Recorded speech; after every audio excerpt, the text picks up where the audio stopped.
all straight face. We're going to have some fun with it. We're going to laugh with it. Alternately, we're going to laugh to win, too.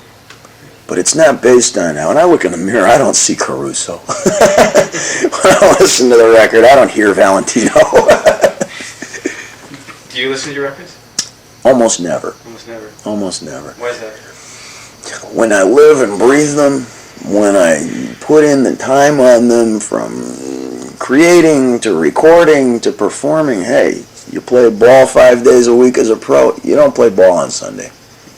Do you respect your fans?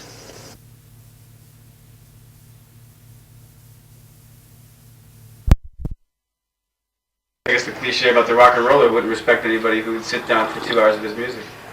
No, not at all.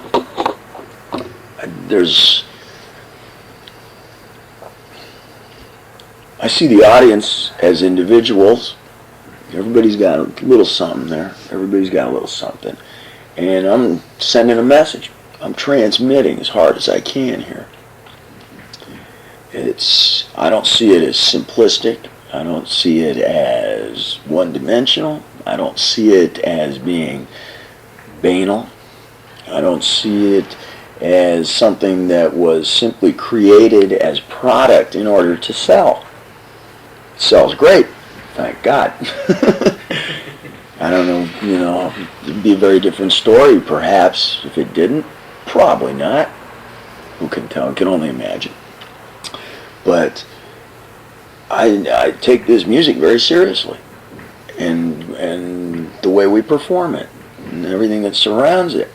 That doesn't mean you have to necessarily, and I certainly don't take me so very serious. That's the sure sign of an impending heart attack. Start taking yourself too seriously. But a lot of musicians create product for you. It's designed to sell to you, and it's sort of a defense mechanism that says, well, this is simple stuff because you're simple. Well, my general answer is this: ugly finger meaning. Want to give us a little footnote for that there? That was it. Italics exhibits ugly finger meaning. That makes sense.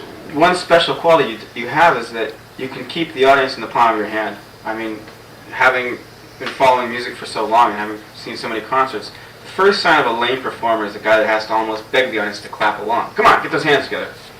It's like textbook, chapter 1. Do not ask the audience to clap along. You're dying. You're dying. In your case, it almost seems to be like instinctive. You know how to keep these people in the palm of your hand. You seem to be laughing along with them and enjoying it.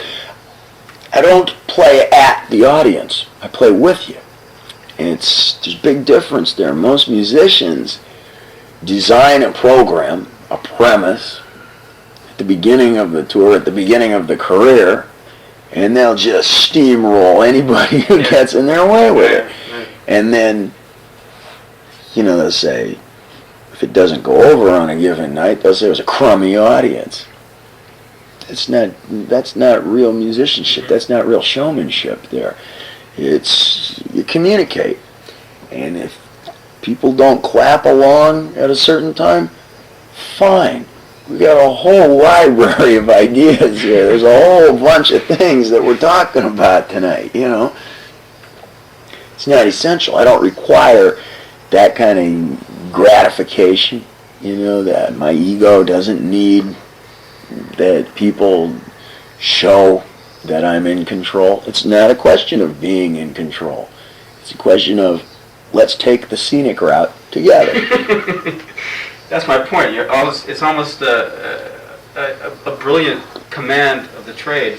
When you were first learning it, did you see anybody who influenced you decisively in that direction, who you knew had the same kind of abilities?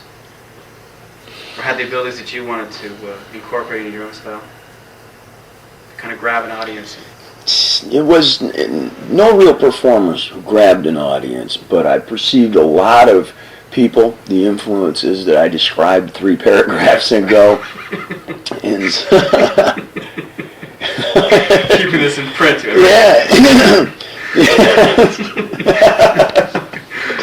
I'm great in depositions.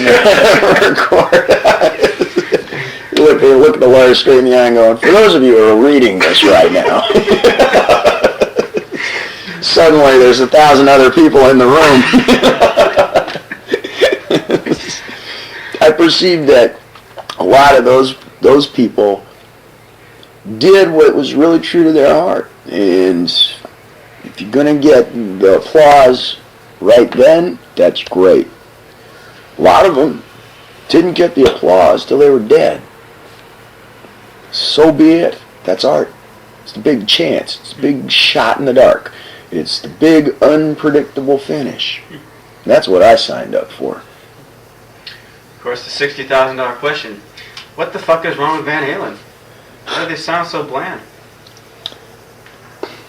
Well, Van Halen, I can only judge from the outside as a previous fan. Van Halen is trying to create product specifically to sell, it sounds like to me. I don't believe that their singer really thinks he's as hot as he proposes. Henceforth, the overblown, I don't know what you call it, proposal, his worth and the lack of others' worth. I don't think that they have the constant flux of fresh input, new directions coming in there. Which they had when you were in the band. Oh yeah, I was always bringing in new ideas. Hey, let's try this kind of a song. Let's try that kind of a song. Let's create a hybrid out of the two. Let's take a chance. Let's gamble with it. Let's throw the dice. And guitar players, bands are like boxers. Any great boxer has a certain number of money shots that are really good punches. The rest of it is so-so. And it takes a guy in the corner to call those shots. And that was what I contributed to the band. I do the same thing with my current band. I can see what Vi is good at and what he's not. I can see what the Bissonette brothers are good at and what they're not. Refine these things and put them into an order. Put them into a format. Then once you've learned that in your bones, then you don't have to think about it anymore, and you become more expressive. You can become more of your own style.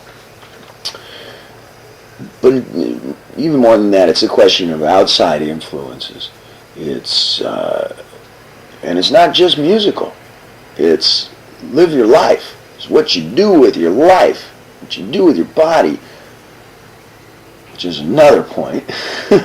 Comes out of your hands, comes out in your words, comes out in the way you look, comes out in the way you move, whether you know it to or not, whether you want it to or not.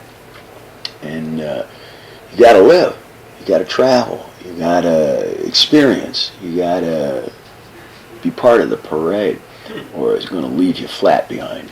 So it's almost a very sad story, because I read now that Eddie and Alex are on the wagon because they apparently had a pretty bad problem with substance abuse. You seem to be a very healthy guy. That's not a problem in your case, obviously. No, it never was. Sure. It always was with Van Halen. That's something that I couldn't say before the Betty Ford Clinton graduation. And if in fact that is or was the truth about them having cleaned up, then I'm sure we will see it reflected in their show or their music, or would have seen it reflected in their show or their music. I don't buy it for a split second. Is that right? Oh, no. We go off the record for a second. Say it. Sure. This is off the record. Off the record. It's absolute bullshit. Those little chumps are more fucked up than they ever were. I think so. Not think. Not think. Well, I guess listening to your music is the first indication. Hey man, look at their face. Listen to what they talk about. Listen to their, on and on. I don't even want to